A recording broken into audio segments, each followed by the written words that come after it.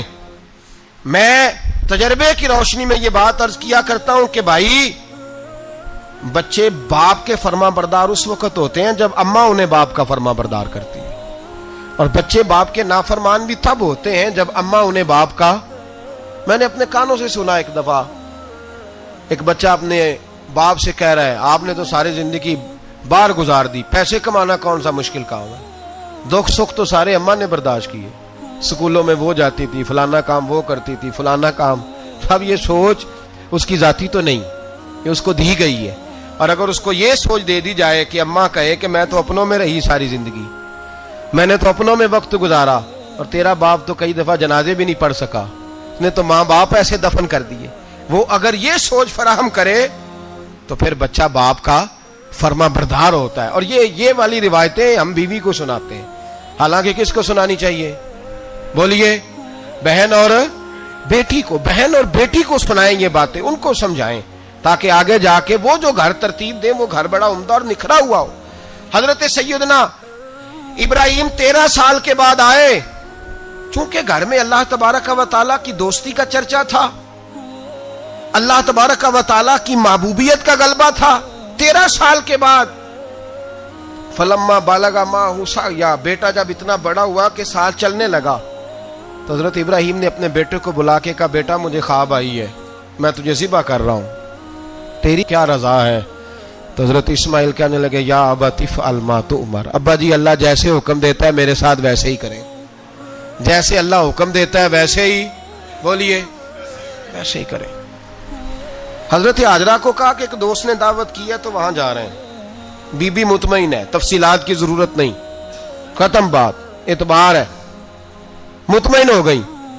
شیطان پیچھے سے آیا اماں کے پاس. ذرا تھوڑی دیر کے لیے تصور جمائیے، یہاں تو پڑوسن آ کے کوئی بات بتا دیتی ہے خاوند کے بارے میں تو کئی مہینے جھگڑا جاری رہتا ہے، پڑوسن محلے دار. شیطان نے آ کے بتایا لفظ کیا ہے؟ کہا حاجرہ تمہیں پتا ہے کہاں جا رہے؟ کہا دوست کی دعوت میں. تو کہنے لگے دوست کون ہے؟ رب کریم. اور ابراہیم کا خیال ہے کہ اس رب نے مجھے حکم دیا ہے کہ میں ذبح کروں. تو حضرت ہاجرہ کہنے لگی کبھی باپ بھی بیٹے ذبح کرتے ہیں؟ شیطان کہنے لگا ان کا خیال ہے کہ ان کے رب نے حکم دیا ہے. تو جناب ہاجرہ فرمانے لگی اگر رب نے حکم دیا تو پھر تو مجھے شیطان لگتا ہے. تو مجھے شیطان لگتا ہے. کہا کیا مطلب؟ فرمانے لگی اگر رب کریم کا حکم ہے تو میرے پاس ایک اسماعیل ہے, اگر 1000 بھی ہوتے میں سارے اللہ کے راستے میں پیش کر دے دیتی. مالک کا ہی تو ہے سارا کچھ, اسی کا ہے, اس میں لیت اللہ کی کیا گنجائش. حضرت سیدنا ابراہیم علیہ السلام نے بیٹے کے حلق پہ چھری رکھ بھی دی اور چھری چلا بھی دی, رکھ بھی دی, اور وہ تو اللہ کریم نے فرمایا یا ابراہیم قد صدقت الرؤیا, ابراہیم تو نے خواب سچا کر دکھایا, وہ قیامت تک تیرا نام رہے گا. حضرت ابراہیم نے وطن بھی دیا, جان بھی دی, بیٹا بھی, اللہ کریم نے دمبے دیے, فرمایا یہ فدیہ ہے. اب یہ قربانی قیامت تک حضرت ابراہیم کے طریقے کے مطابق جاری ہے. حضرت ابراہیم بہت بڑے مہمان نواز تھے, بہت بڑے.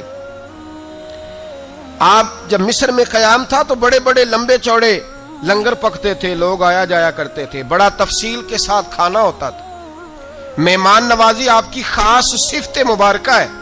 ہمارے ہاں بھی مہمان نوازی ہوتی ہے امیروں کی, بلکہ اب تو مہمان نوازی اس طرح کی ہے کہ کل تیری میرے پاس دعوت ہے اور پرسوں میری تیرے پاس ہے.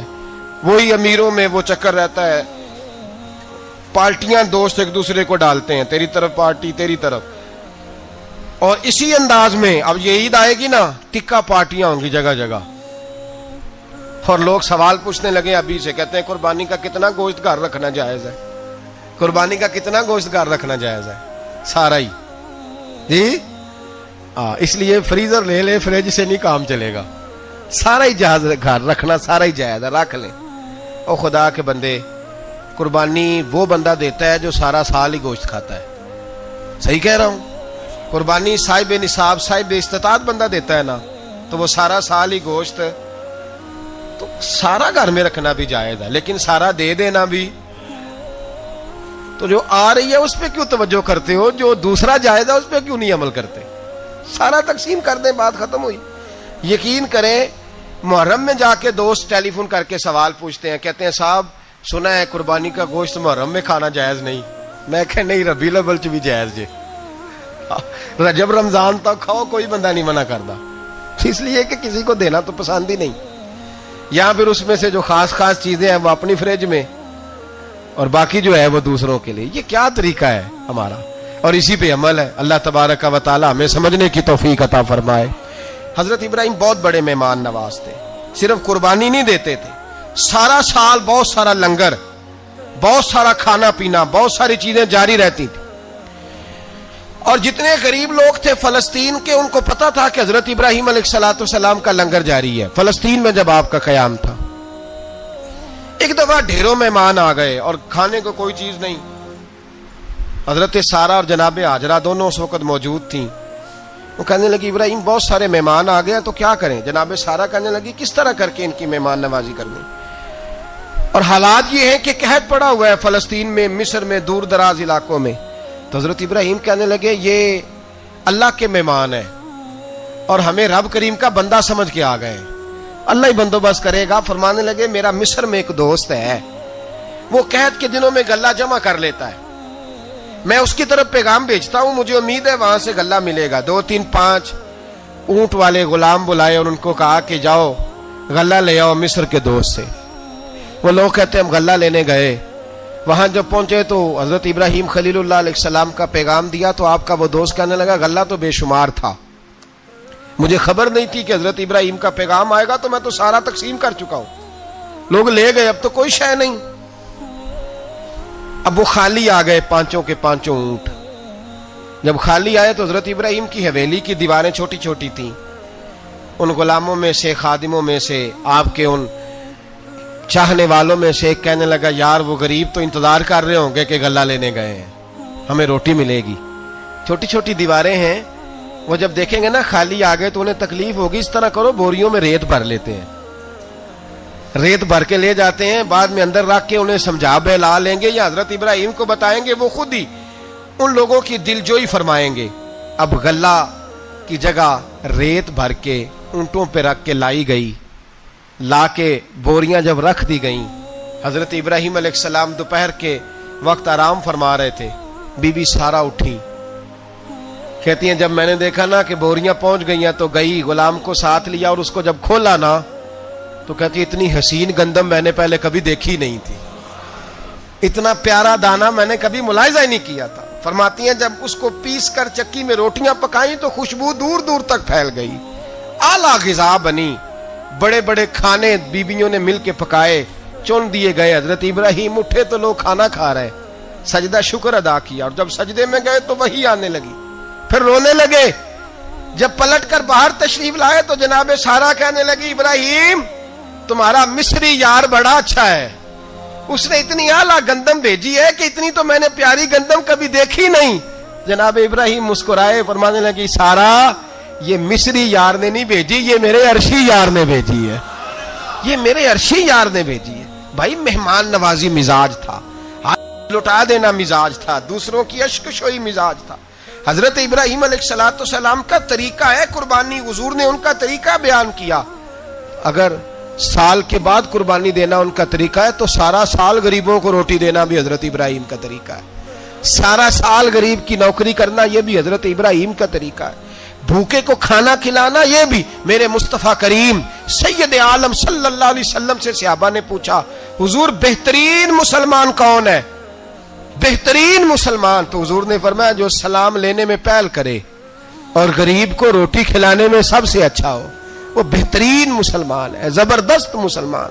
ہمارے ہاں دعوتیں ہوتی ہیں تو امیروں کی، افطاریاں تو امیروں کی، اور میرے مصطفیٰ کریم علیہ السلام نے فرمایا بدترین دعوت ہے جس میں امیر بلائے جائے غریب نہ بلائے جائے، وہ بدترین دعوت۔ حضرت ابراہیم کا طریقہ رہا ساری زندگی مہمان نوازی، اور دوسرا ان کا مزاج تھا، اللہ سے پیار ہو گیا تھا نا۔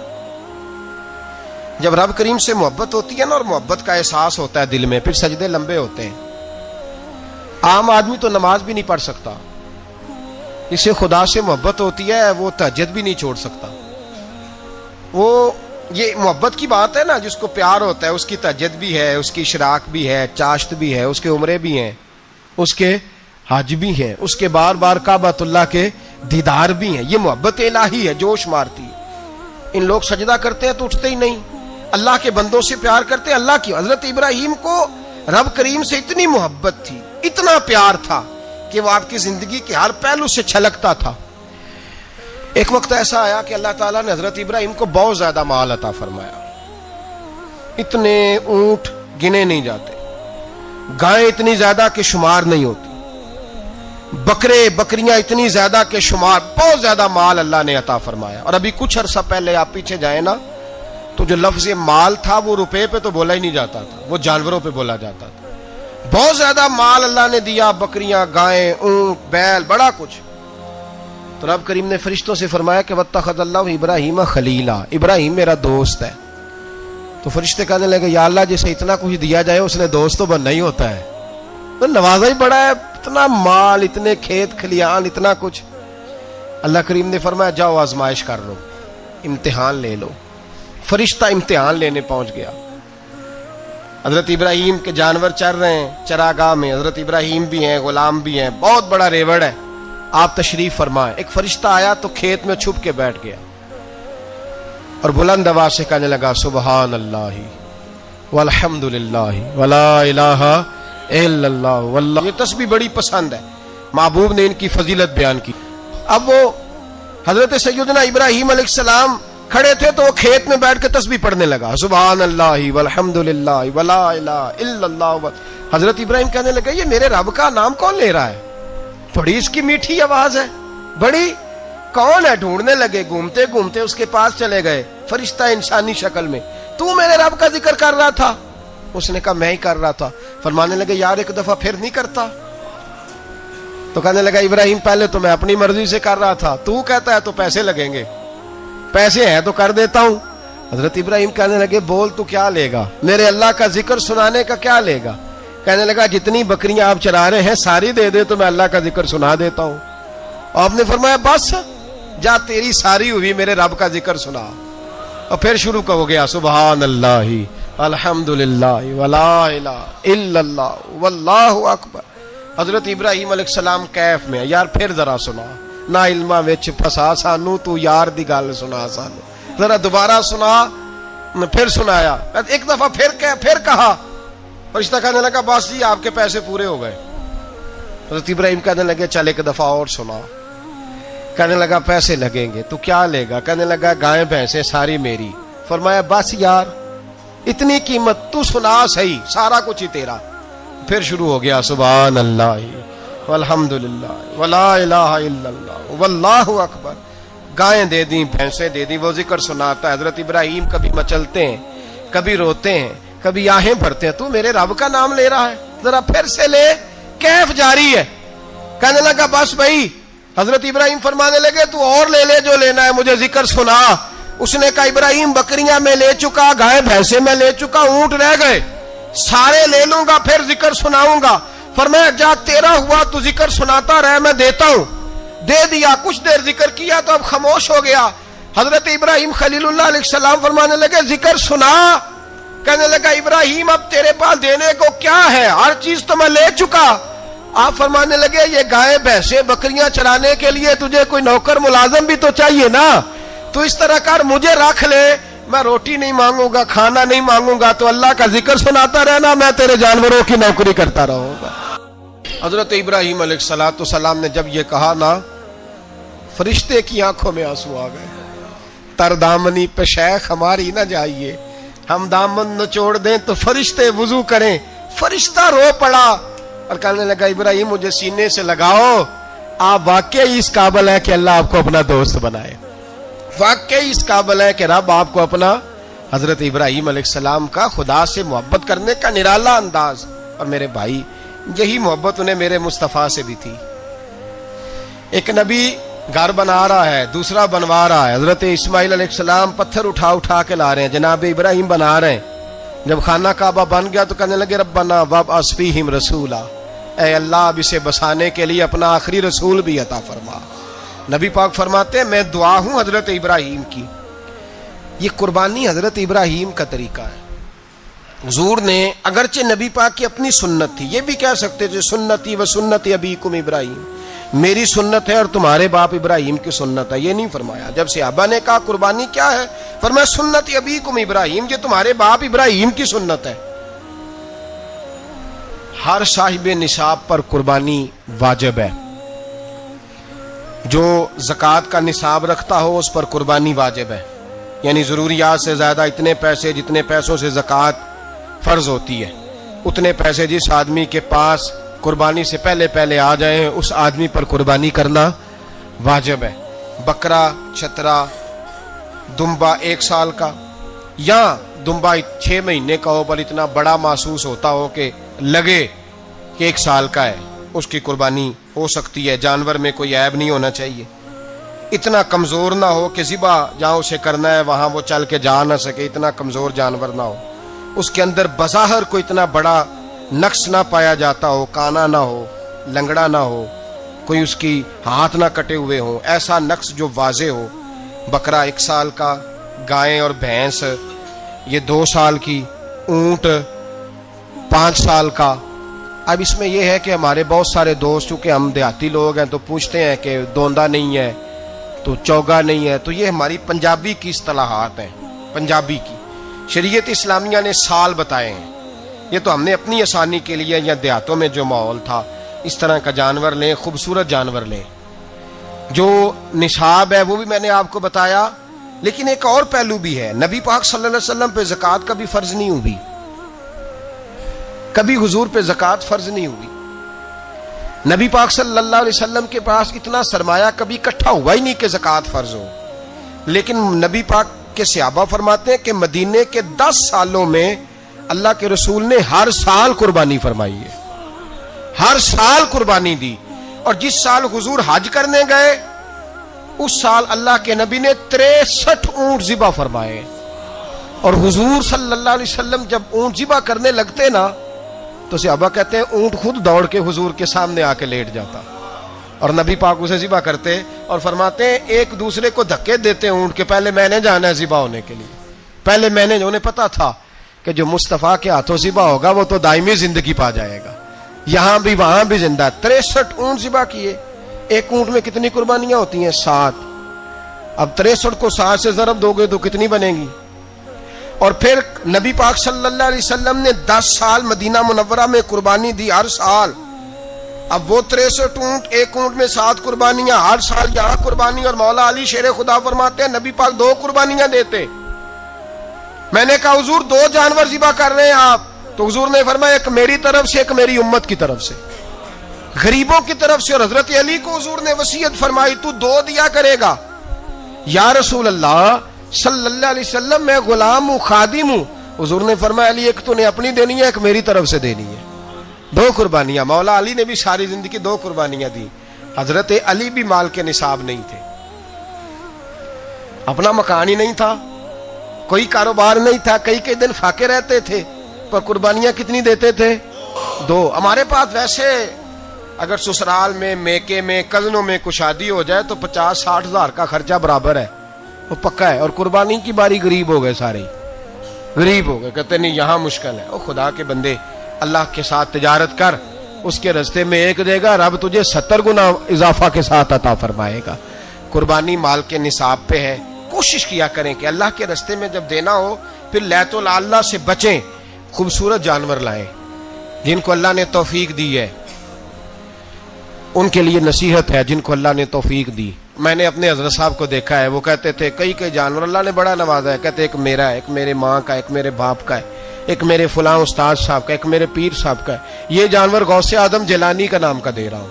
اور پھر ایک بڑا خوبصورت جانور بندہ ہوتا اور حضرت خود ان کو چارہ ڈال رہے ہوتے، تو حضور یہ کیا ہے؟ فرمانے لگے یہ میں رسول اللہ کے نام پہ قربان کروں گا، یہ نبی پاک کے نام پر قربان کیا جائے گا۔ جن کو اللہ نے حیثیت دی ہے وہ کوشش کریں اپنے محبوب کی طرف سے بھی قربانی کریں، نبی پاک کے نام کی قربانی دے، خوبصورت سا جانور پیارا، پھر اس کی خدمت ہو، پھر اس کی قربانی دی جائے اور نبی پاک کے نام پر قربانی دی جائے۔ حضور نے خود وصیت فرمائی حضرت ابو بکر صدیق کو، قربانی بڑا حسین عمل ہے، اور میرے نبی پاک صلی اللہ علیہ وسلم نے ناراضگی بھی فرمائی، ذرا خوگر حمد سے تھوڑا سا گلا بھی سن لے۔ میرے حبیب نے فرمایا جو طاقت کے باوجود قربانی نہ کرے وہ ہماری عیدگاہ میں عید کی نماز پڑھنے نہ آئے، وہ نہ آئے۔ اور یا رسول اللہ جو کرے گا، فرمایا قربانی کے جانور کا خون کا قطرہ بعد میں زمین پہ گرے گا، اللہ اس کے سارے گناہ پہلے معاف فرما دے گا، اللہ اس کے سارے گناہوں کو بخشے گا۔ قربانی کریں، خوبصورت انداز میں کریں، اللہ کی رضا کے لیے۔ بزرگوں نے لکھا ہے 3 حصے کرو گوشت کے، ایک گھر میں رکھو، ایک رشتہ داروں میں بانٹو، پڑوسیوں میں بانٹو، اور تیسرا فقط غریبوں کو دو۔ لیکن میں اکثر یہ سوچتا ہوں کہ ہمارے ہاں قربانی کرتا ہی وہ ہے جن کے گھر میں ہر جمعرات کو چھوٹا گوشت پکتا ہے، اور جن کے گھر میں ہفتے میں 3 دفعہ مرغی کا گوشت پکتا ہے، وہی تو قربانی دینے کے قابل ہوتے ہیں۔ تو وہ بھی اگر قربانی کے بکرے میں سے بھی تیسرا رکھنا چاہیں تو اجازت تو ہے، میں نے کہا سارا رکھنے کی بھی اجازت ہے، لیکن اگر آپ مہربانی کریں، کوشش کریں کہ یار ہم تو سارا سال ہی کھاتے ہیں، اور ہمارے یہاں جو گوشت تقسیم ہوتا ہے نا وہ بھی باری لگی ہوئی ہے، ادھر سے پلیٹ آئی تھی گوشت کی تو ادھر سے بھر کے چلی گئی، بھئی اس نے کی ہے، اس کو بار بار گوشت دینے کا کیا مطلب ہے؟ آپ یہ دیکھیں عزیزوں میں، رشتہ داروں میں، اور میں اگر تھوڑا سا آپ کی توجہ کرانے میں کامیاب ہو جاؤں تو سفید پوش لوگوں کو دیکھیں، کچھ سفید پوش ہیں، سفید پوش جن کے اوپر قرضے ہیں، بیماریوں نے جکڑ لیا ہے، گھر میں بڑے بڑے سخت مریض آ گئے ہیں، سفید پوش پہلے دیا کرتے تھے۔ آپ ان سے پوچھتے ہیں صاحب قربانی، تو بات کو ٹالتے ہیں، وہ کہتے ہیں سوچ رہا ہوں کوئی حصہ ڈال جائے، پردہ پوشی کرتے ہیں، کہتے ہیں کہیں حصہ رکھا ہوا، پردہ پوش۔ اکثر وہ لوگ قربانی نہیں دے پاتے، اکثر دیا کرتے تھے اب نہیں دے پا رہے، کیوں؟ اس لیے کہ مشکلات ایسی آ گئیں۔ ان لوگوں کا خیال کریں، ان کے گھروں تک گوشت پہنچا کے آئیں، ان پر توجہ کریں۔ وہ سفید پوش آدمی کبھی ذکر نہیں کرے گا، کچھ تو ایسے ہیں جو خود پہنچ جاتے ہیں کہ ہمیں گوشت دیا جائے، لیکن کچھ سفید پوش ہیں لا یسألون الناس الحافا، اللہ فرماتے کچھ لوگ لپٹ لپٹ کے سوال نہیں کرتے، سفید پوشی کا بھرم رکھتے ہیں، کا مزاج نہیں۔ ان کی طرف دیکھیں، اپنے رشتہ داروں کو دیکھیں، خاص کر ان رشتہ داروں کو دیکھیں جن کا آپ کو پتہ ہے کہ غریب ہیں، مجبور ہیں، ان کے گھروں میں گوشت بھیجیں۔ غریب بیٹیوں، غریب بہنوں کا خیال کریں، اس طرف متوجہ ہوں، ان کے ساتھ اس نے سلوک کریں، اس طرف آپ لوگ خیال کریں۔ اللہ ہمیں سمجھنے کی توفیق عطا فرمائے۔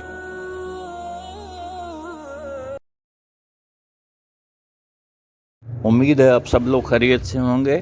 اللہ تعالیٰ آپ سب کو اپنے حفظ و امان میں رکھے، آپ کی جان میں، مال میں، عزت و آبرو میں خیر و برکت عطا فرمائے۔ اگر آپ نے ابھی تک اس چینل کو سبسکرائب نہیں کیا ہے تو اس کو سبسکرائب کر لیں تاکہ ہر نئی آنے والی ویڈیو کا نوٹیفیکیشن آپ کو بر وقت مل سکے.